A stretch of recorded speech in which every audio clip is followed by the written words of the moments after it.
Quand on parle de digital pour les lignes de production, on parle en fait de plusieurs sujets différents. Il y a un premier sujet qui est la connectivité, donc c'est l'Internet des objets, les capteurs et la mise à disposition de toutes les données de production pour les opérateurs sur le terrain.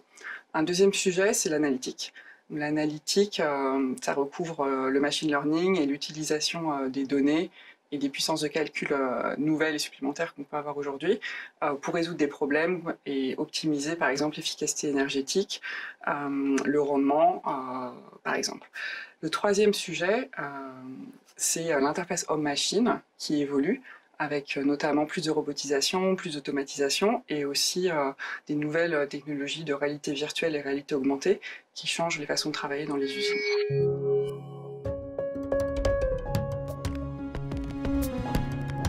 Ces avancées technologiques ont un impact sur toute la chaîne de valeur dans une usine, à la fois pour apporter plus de flexibilité face aux demandes clients, mais aussi pour améliorer la performance opérationnelle.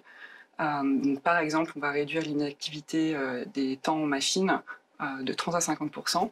On va réduire les pertes matières de 20 à 40%. On va aussi aller améliorer l'efficacité énergétique.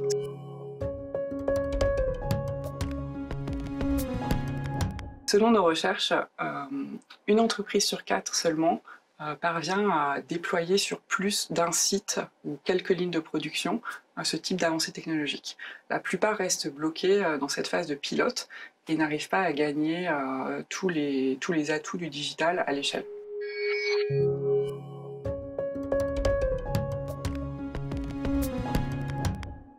Nos recherches menées avec le World Economic Forum nous ont permis d'identifier un certain nombre de facteurs de succès que des entreprises ont pu mettre en place pour pouvoir déployer le digital à grande échelle.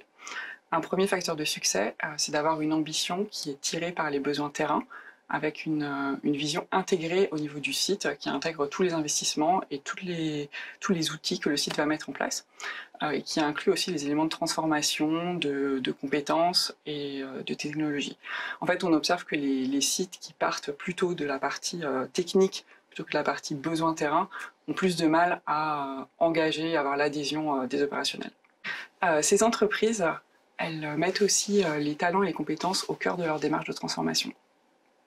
Donc, typiquement, on a besoin de compétences nouvelles, donc architecte, IT, data scientist, ingénieur de données, et on a aussi besoin de leaders digitaux qui vont pouvoir orchestrer tout ce nouveau groupe de personnes avec aussi les opérationnels sur le terrain.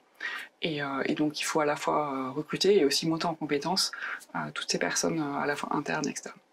Le troisième facteur de succès pour ces entreprises, c'est de travailler sur leur architecture IT pour à la fois être capable d'extraire les données de tous les systèmes historiques qui sont déjà en place, et puis aussi d'accueillir toutes les nouvelles solutions que le site souhaite mettre en place dans le futur, et aussi d'orchestrer tout un écosystème de partenaires technologiques qui vont venir fournir différentes solutions.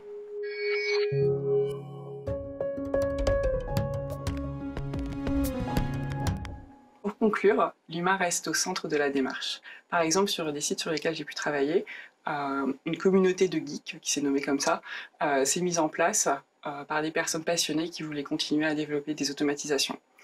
Sur un autre site, on avait une personne qui était sceptique au début sur une solution d'optimisation du planning, qui est devenue une des plus grandes avocates de cette solution. Donc ce qu'on observe, c'est que seul l'enthousiasme des équipes du terrain, le changement des méthodes de travail autour des solutions technologiques permet d'avoir un vrai changement sur le terrain et de capter toute la valeur que le digital peut apporter.